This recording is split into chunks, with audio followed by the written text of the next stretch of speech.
தமிழ்நாட்டில் கடந்த 36 மாதங்களாக எந்த ஒரு புது திட்டமும் செயல்படுத்தப்படவில்லை என்று எதிர்க்கட்சித் தலைவர் எடப்பாடி பழனிசாமி கூறிய குற்றச்சாட்டிற்கு திமுக அமைப்பு செயலாளர் ஆர்.எஸ். பாரதி பதிலளித்துள்ளார்.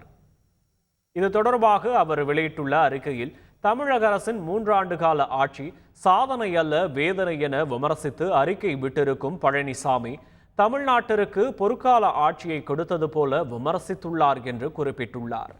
முதல்வர் பதவிக்கு வந்த எடப்பாடி பழனிசாமி, முன்னாள் முதல்வர் ஜெயலலிதா எதிர்த்த உணவு பாதுகாப்பு, உதய்மின் திட்டங்கள் உள்ளிட்ட பல விஷயங்களில் வலிந்து சென்று மோடி அரசை ஆதரித்தார் என்றும், தனது நாற்காலியை காப்பாற்றிக் கொள்ள கீழிறங்கி மாநில உரிமைகளை ஒட்டுமொத்தமாக அடமானம் வைத்தார் என்றும் குறிப்பிட்டுள்ளார்.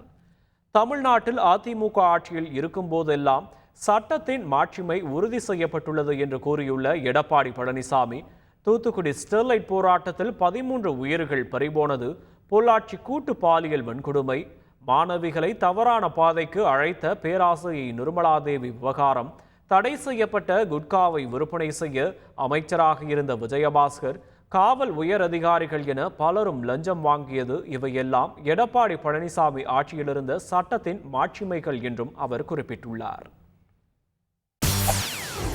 செய்திகளை உடனுக்குடன் தெரிந்து கொள்ள உடனே சப்ஸ்கிரைப் பண்ணுங்க.